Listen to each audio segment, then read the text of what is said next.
I am the only daughter of a family in Jiangsu, Zhejiang and Shanghai. Because my family didn't want me to marry far away, I married an excellent local professor. One day, I found out that I was pregnant. But my husband had already made an agreement with me, for the sake of career development. We won't have children within 3 years. So I plan to have a child, and leave the father. I am getting divorced. Just this afternoon. The process of being with him is very simple: blind date. Fall in love. Meet parents. And get married. In fact, we didn't really fall in love in the true sense. It's just that our parents urged us urgently and we took what we needed. I am a financial officer in a foreign company. He is a professor at a university. Both of us have very decent jobs. We don't know each other very well. We didn't even date a few times before we got the marriage certificate. After getting married, we began to try to get along gradually. But it seemed that we didn't have much time to communicate. Every time I was free and wanted to talk, he would always leave home on the pretext of having something to do. At first, I thought he really had something that hadn't been dealt with. Later, I found out that he didn't seem to be dealing with anything. Instead, he went out to attend parties. I heard that some bright and flamboyant female college students often visit these parties. But these are all things beyond my interference. Although we often sleep in the same bed at night, our souls don't fit together. I often think, maybe I can't find a soulmate in this life anyway. So it's better to muddle along. Anyway, this man in front of me is quite good. He has good looks and talent. Maybe we can also have a plot like falling in love after marriage in a novel. That day after his party, I don't know how he got home. When I got out of the elevator and took out the key to go home, I saw him lying unconscious at the door. This was the first time I saw him so embarrassed. In front of people. He is a cold and abstinent associate professor of philosophy. Behind people. He is a dissolute young man lingering in bars and nightclubs. Although he has never shown it in front of me. Every time after he falls asleep at night, I can always see the messages on his frequently lit mobile phone. Fisk. Good night. Which nightclub did Fisk go to today? This was the first time he came home drunk. I opened the door, dragged him from the entrance to the sofa, and then turned and went into the kitchen. Although I don't know how to cook hangover soup, I still made him a cup of honey water. Watching him finish drinking, I no longer showed concern for him, and started to do my own things. Leaving him lying on the cold ground, suddenly someone hugged me from behind. He murmured softly, "Angela." Even though I knew there was no one else in the house except him, I was stunned by this sudden move. At this moment, he took advantage of the situation, and started his war with a powerful offensive. Although it wasn't the first time we were together, he was always gentle before. Only this time, I felt a different feeling. The next day, he didn't have morning classes. But I got up early from bed, looking at the fish belly white just emerging outside the floor-to-ceiling window. Maybe he won't remember this night. But it is extremely clear to me. After tiddying myself up, I picked up my bag and went to the company. He has a strict biological clock, and doesn't need my concern. We had an agreement. Both of us have just entered the rising period of our careers. We won't have children for 3 years. I quickly forgot about that night. After all, it was just a slightly different experience in a peaceful life, and there was nothing worth remembering. But I began to gradually feel changes in my body. I began to become sleepy. In the past, I always read novels and watched videos until after 12 o'clock, before going to bed to rest. But slowly I began to feel sleepy at 10 o'clock. I became more easily tired. Although the work of corporate finance doesn't require calculation all the time, I began to gradually be unable to bear my original workload. Sunday night is the day when I go back to my parents' home every week. Sometimes he will accompany me home, but most of the time he won't. Every time I tell my parents, I came directly after shopping with my sisters and didn't call him. My parents will always nag a few words every time. But it's just nagging and there is no other action. My parents are still very satisfied with him, who is a professor. Because I grew up in a well-off family and married a local husband with a similar family background. His mother died early. His father is engaged in investigation and research abroad all year round and doesn't interfere too much in our life. I don't even have to deal with mother-in-law and daughter-in-law relationship. My parents are full of praise for this marriage. This week, as usual, I opened the door of my home with fingerprint recognition. Mom was busy in the kitchen. Dad was sitting by the dining table, helping Mom prepare dishes. When they saw me come back, they beamed with joy. But then they still asked, "Fisk didn't come back with you?" I didn't know how to answer. So I had to say, "He has something to do." Dad immediately frowned. What can a professor do on Sunday? He won't even accompany his wife back to her parents' home. I was too tired to refute, and didn't say anything else. This little episode was over. At the dining table, the sweet and sour fish and garlic scallop vermicelli, which I used to love the most, still got my favor.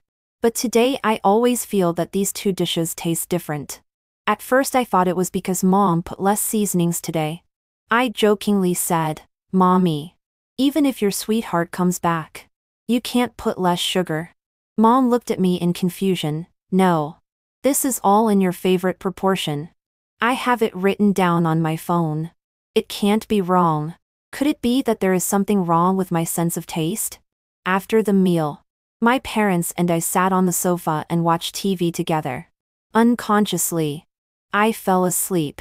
At 9 o'clock in the evening, I woke up slowly from the sofa, looking at my parents, still watching TV. I thought it hadn't been long and I just dozed off. When I got up and saw the blanket covering me, I picked up my phone and looked at it. It was already 9:25. There were many work messages on my phone that hadn't been dealt with yet. But I didn't see any messages from him. Well, as a couple without emotional foundation, what needs to be asked about everything? When my parents saw me wake up, they greeted me to eat fruits. While eating, I listened to them ask, "Darling, are you very tired from work recently?" I answered vaguely, "No. It's almost the same as before."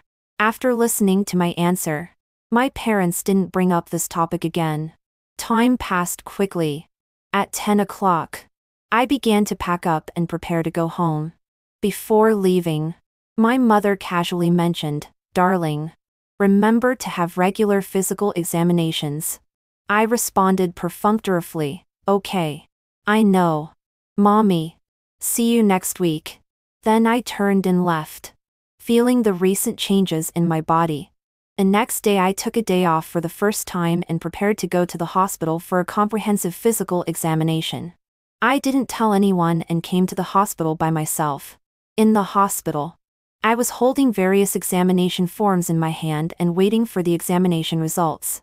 Suddenly, I saw him standing alone in the hall. As soon as I got up and was about to ask him why he came to the hospital, I saw a girl bouncing out of the bathroom and holding his arm. I sat down again, and didn't do anything else. I just waited quietly for the results. When all the results came out, I looked at the ultrasound examination report in my hand and was stunned. The report showed intrauterine early pregnancy for 9 weeks. Calculating the time, it seemed to be that time. At that time when he had no memory at all, I was pregnant with our child. I made an appointment for the obstetrics department for the next day. When I got home at night, he was already at home, just looking at me. He asked, "Just got off work?" My mind was still occupied by the child I just found out during the day. I didn't answer his words. I went straight back to the room without noticing him following me. He was thus shut out by me. He didn't lose his temper either. Instead, he asked me very gently outside the door, "Wife, is there anything unhappy today?" I suddenly thought of the figure of him, and that girl I saw in the hospital today. I got up and opened the door at the entrance and looked at him. He had a different temperament from a 30-year-old man. He was still like a 20-year-old boy, with a pair of affectionate peach blossom eyes. He just looked at me quietly. I glanced at him. The outfit was the same as in the afternoon. He didn't even have time to take a bath and change. I asked him, Why does there smell alcohol on you today? He was stunned for a moment and held my hand with one hand. You have a good sense of smell. I couldn't resist my colleagues and was dragged to a drinking party. I silently withdrew my hand. Okay. Go take a bath. Then I walked around him and entered the study. I don't want to be in the same room with him now. I want to convince myself that it wasn't him. Even if he just told me what he did in the afternoon. But thinking of his clothes, I had to admit, that was him. I didn't want to be in the same room with him. After he fell asleep soundly, I quietly left the master bedroom and curled up in a corner of the living room sofa. I seemed to have the sense of security I had when I was a child. The next day, before he woke up, I had already set off on my way to the hospital. In the consulting room, the doctor said, "This little guy is quite energetic. Now it seems quite stable. You to discuss whether to keep this child. If you want to keep it, remember to establish a file at 12 weeks. At that time, remember to call your husband. If you don't want it, then make an appointment for an abortion as soon as possible." I opened my mouth. The words "my husband doesn't have time" got stuck in my throat and I couldn't say it. How could he not have time? He was accompanying a little girl for an examination yesterday. After having a quick lunch at the shopping mall near the hospital, I went back home. When he saw me come home, he was obviously stunned. I didn't dwell on his eyes anymore. I went into the room on my own, took a shower, and lay down to sleep. When I was asleep, I had a dream. In the dream, he and I started with love. There were no contradictions. We had a lovely daughter and lived a happy life. When I woke up, the sun was already setting in the west. He had prepared dinner and was in front of the dining table. "I was just about to call you. Come and eat quickly." I sat in front of the dining table, and we looked at each other in silence, thinking of the doctor's instructions in the morning and our agreement. I began to test him. "Fisk, let's have a child." He answered me without hesitation. "Angela, we have an agreement. We won't have children within 3 years." I pursed my lips and smiled. I just saw my colleague's child is cute and asked casually.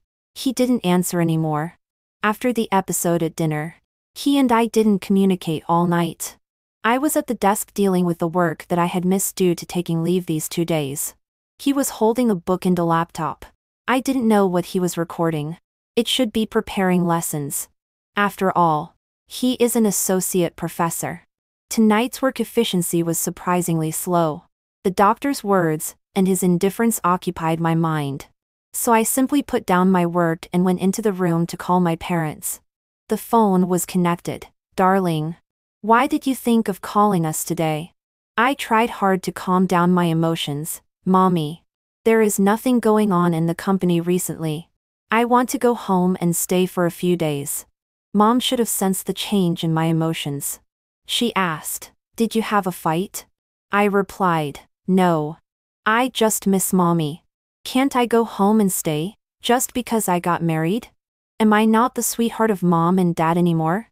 Mom laughed. "You are so glib. If you want to go home and stay, this will always be your home. Mom and Dad will always love you." My tears slid down my face and fell on the sheets.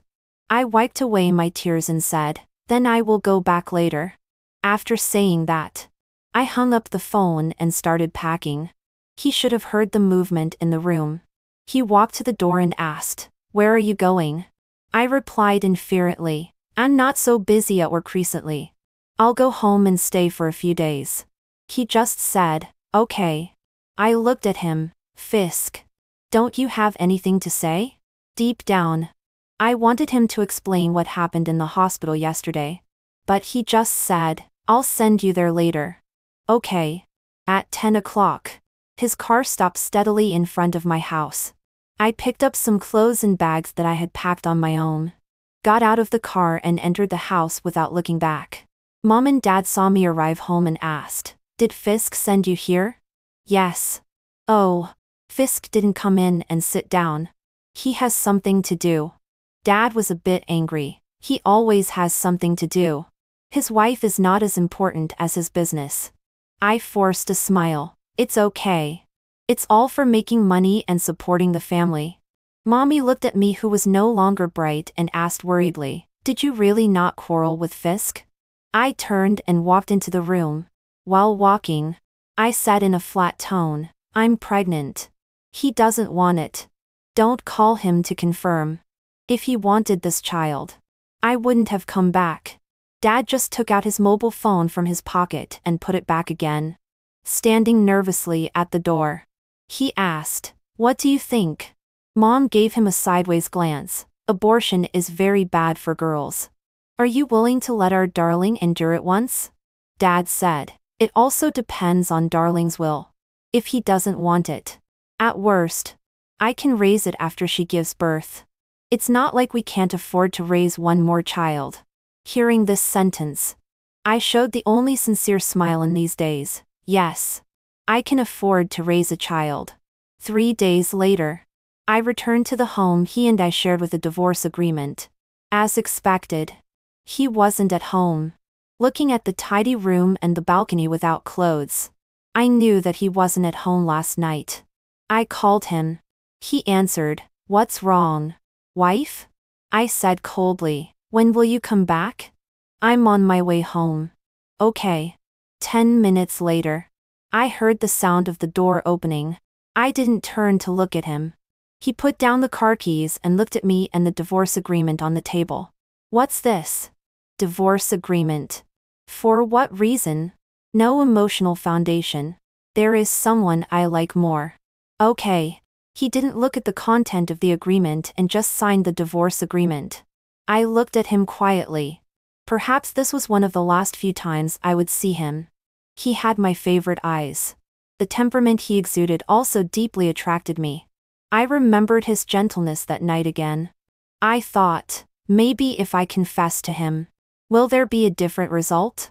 But thinking of his indifference when mentioning that agreement, I picked up the divorce agreement, got up and left.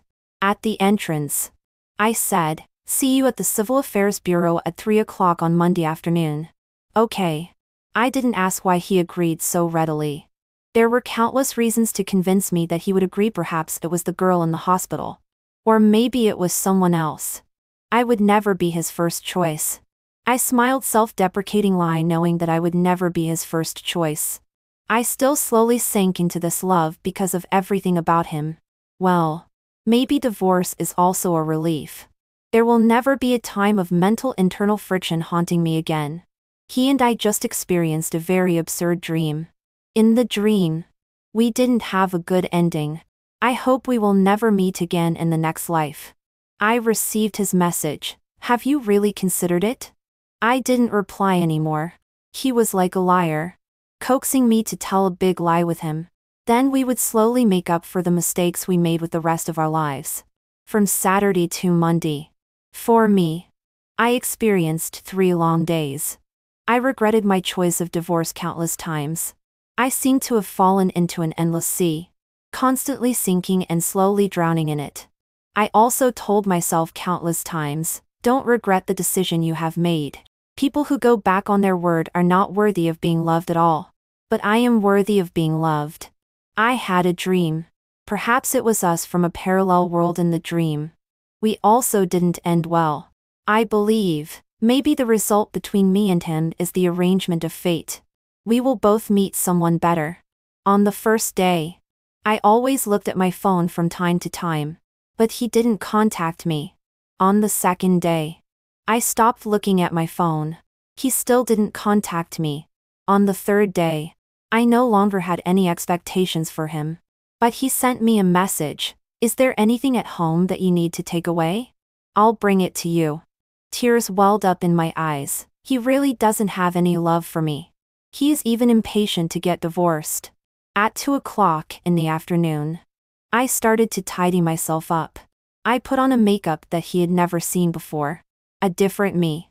I hoped he would remember this unrestrained and flamboyant me instead of the gentle and elegant me. I hope he knows that I used to be different when I was with him. It was almost 3 o'clock. For the last meeting, I didn't want to be late. But the traffic was congested. For the next section of the road, A journey that originally took 3 minutes would take at least 15 minutes. I didn't ask the driver to stop the car.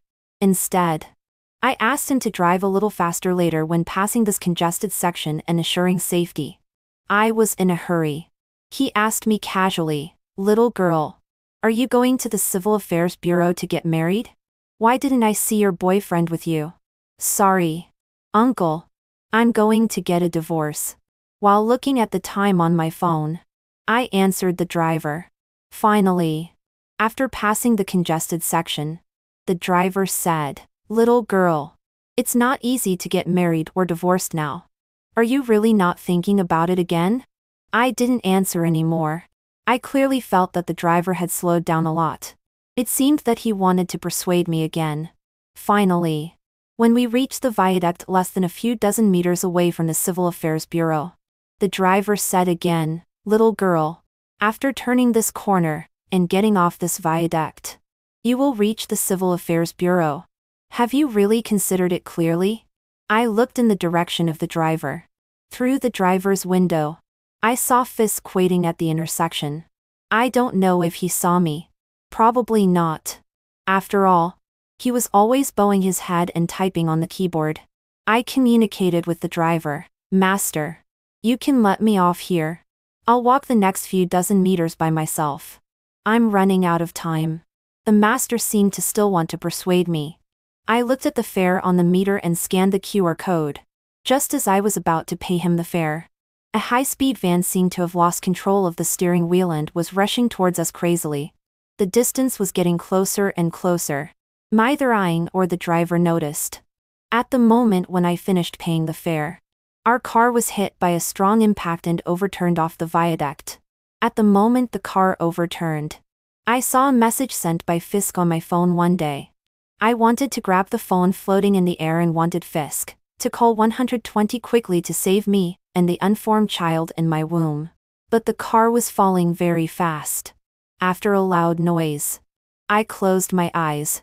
When I opened my eyes again, the front of the car had already started to spontaneously combust. People were surrounding it. I tried hard to open my eyes wide. I wanted to open the car door, but I couldn't stand up and couldn't open the door above my head. I wanted to move and change to a posture that could protect the child, but the tearing pain made me unable to move. I heard the sound of a police siren. I thought my hope was coming. My upper and lower eyelids were constantly fighting. I couldn't control myself anymore and closed my eyes heavily. Fisk's diary. Wednesday, June 12, 2019. Today, I saw a girl on the campus forum. Many people confessed to her. I took a look at the photo. She is really cute. Sunday, July 21, 2019. Today, I saw that girl on the road while walking the dog. She seemed to be taking a walk with her family. Under the light, she seemed to be blessed by the gods. Friday, August 2, 2019. Today, I saw her come to class. There were several girls sitting next to her. I had never seen her before. Maybe she came to audit the class. But she didn't listen carefully in the whole class, and didn't even look at me once. Wednesday, December 25, 2019. I saw her in the school's supermarket. There was a very tall boy beside her, but I didn't see his appearance clearly. They seemed to be a couple. I don't know what she saw in him. Sunday, May 10, 2020. The school has been closed due to the epidemic. I haven't had classes for 4 months and haven't seen her. I don't know how she is recently. Friday, July 24, 2020. Today is the graduation ceremony. As a counselor, I saw her who is about to graduate in the crowd. She is very beautiful and happy today. Tuesday, November 10, 2020. Surprisingly, I heard about her again through a friend's moments. She was sitting at the dining table with her parents. She was bright and flamboyant, very different from her in school. I heard that she can play the piano. It's a pity that my friend didn't record a video of her playing the piano. Thursday, December 17, 2020. Today, I was dragged by a colleague to have a little drink. In a daze. I actually saw her. But she didn't seem happy. She was walking aimlessly on the street alone. I followed her involuntarily and watched her enter the unit door of her community. Fortunately, she didn't notice me. Thursday, July 22, 2021. It's another graduation season. Last year, I stood in the same place and watched her leave campus. I don't know how she is this year. Tuesday, October 19, 2021. Today, I saw a video of her playing the piano at a friend's wedding recorded by a friend. The light always seems to favor her. At that moment, it seems that only she is holy in the whole world. Friday, December 10, 2021. Today, I heard that she is going to get married. I don't know if the person is the boy I saw when she was about to graduate from college. Monday, January 24, 2022. She didn't get married and even started blind dates. Did she and he break up?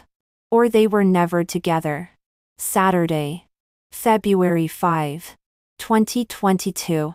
I deliberately asked a friend to help me make an introduction for me and her. Even if there is a chance to get to know each other. Tuesday, February 22, 2022. Today is the day when I officially met her. I made a very cold and clumsy self-introduction. Hello, Fisk. She was stunned when she looked at me. I thought she recognized me, but she didn't. She said, "Hello. My name is Angela." This is the first time I heard her name from her mouth. The evening breeze blows gently and the pool water ripples slightly. Friday, May 13, 2022. We got the marriage certificate. Although it was very hasty. I really love her very much. She brings me a different feeling. Wednesday, June 1, 2022. She is allergic to dog hair. I had to give my dog Yin Yin, which I have raised for 5 years, to a friend to raise. I hope she won't get sick again because of my mistake. Sunday, July 17, 2022. Today, I saw her send a message to a friend that she won't have children within 3 years.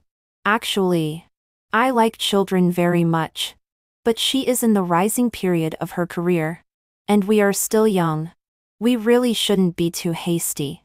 As long as she is safe and healthy, it is more important than anything else. Sunday, July 24, 2022. She went to her parents' house today and didn't call me. I don't know why. Since there was a project in school that wasn't solved last time, and I told her that I had something to do, and let her go home by herself that time. She no longer asks me to go home with her every week. I also want to have a warm and happy home with mom and dad. Speaking of which, I haven't called my father for a long time. I don't know how his research is going. Wednesday, August 31, 2022. Recently, she seems to be more and more indifferent to me. Did I do something wrong? I'm so afraid that she will suddenly regret and not be with me anymore. Thursday, September 1, 2022. She wanted to talk to me today. But I'm very afraid it's that thing. So I avoided this conversation on the pretext of having something to do. When I returned to school, I found that I had nothing to do. So I simply went to the bar where I met her when she was lost that year and ordered a drink. While drinking, I thought, why was she so lost that year? How long will I keep avoiding like this? Saturday, October 15, 2022. Recently, she wants to talk to me more and more frequently. I seem to become a regular at the bar. When I was drinking alone today, I was met by a friend. He teased me and said, Fisk also has a day to drown his sorrows in alcohol. Monday, November 21, 2022. When I woke up this morning, I saw several messages from graduate students in WeChat. Fisk, good night. I told him, don't send messages like this in the future. What's so mushy between big men? I don't know if she has seen it. Will she misunderstand if she sees it? Wednesday, November 30, 2022. I was drunk yesterday. I don't know how I got home. I should haven't made a fool of myself in front of her. Right? I can't remember anything about last night. Tuesday, January 10, 2023. Today, my uncle's daughter is sick. Uncle and aunt don't know much about the hospital procedures anymore. Uncle asked me to accompany his daughter for an examination. When I got home at night, she hadn't come home yet. She asked me, "Why does there smell alcohol on you today?" She looked at me for a long time. I was afraid that she would worry. I didn't tell her that I went to the hospital today. Instead, I fooled her and said that I went to a drinking party with my colleagues. I hope she didn't find out that I lied to her. Wednesday, January 11, 2023. Today, she said to me, "Fisk, let's have a child." I was afraid that she was testing whether I remembered that agreement. I said, "Angela, we have an agreement." The light in her eyes disappeared. I really wanted to take it back and say yes. She said there was nothing going on in the company and she wanted to go back to her parents' home. I couldn't help much. I could only send her to her mother-in-law's house. My car was parked there. I wanted to wait for her to call me to go in together. But she didn't. She entered the house without looking back and didn't even give me a glance. Saturday, January 14, 2023. I really miss her. She hasn't sent me a message for 3 days. Last night, I parked my car downstairs at their house just to see her. But she didn't come downstairs. I waited downstairs all night. Today, when I got home, she was holding a divorce agreement. She said, she has someone she likes more. What else can I say? She has someone she likes more. I can't tie her by my side. I said, okay. Later, I regretted it. I wanted to keep her by my side forever. I asked her, "Have you really considered it?" She didn't reply to me anymore. It seems that our relationship really comes to an end. Monday, January 16, 2023. I haven't sent her a message for 3 days. I control myself not to approach her anymore. Today is the day we get divorced. Tuesday, January 17, 2023. She and our child left me forever. I witnessed the moment when the car she was in overturned off the viaduct. But I didn't expect that the person in the car was her. When I received the call from the police, my hands couldn't stop shaking. I would rather be the one who overturned off the viaduct. After a day and a night of rescue, she still couldn't survive, including our child.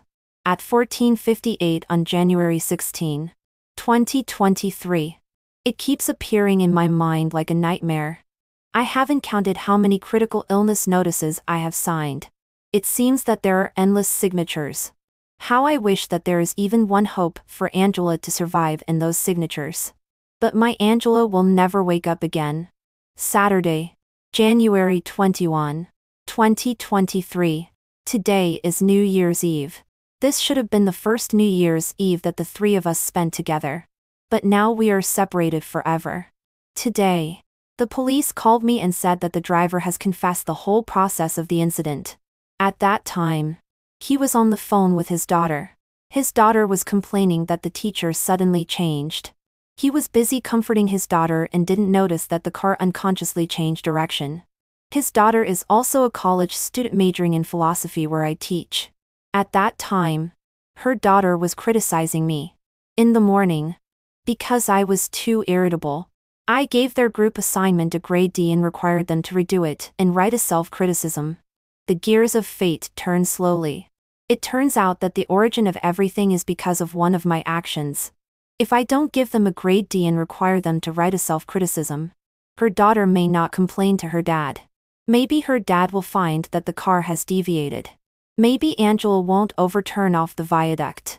Although my Angela will leave me, she will live well in this world. Thursday, February 16, 2023. Today is 1 month since Angela passed away. I deliberately learned from her mother how to make her favorite sweet and sufficient garlic scallop vermicelli and brought them to her grave. Angela, I came to see you. You will miss me too. Right? Angela. I saw your pregnancy test report. Why didn't you tell me at that time? It's my attitude problem. I should have said yes at that time. Angela. I know I was wrong. I now know that love should be spoken out loud. Angela. Forgive me. Okay? We will meet again in the next life.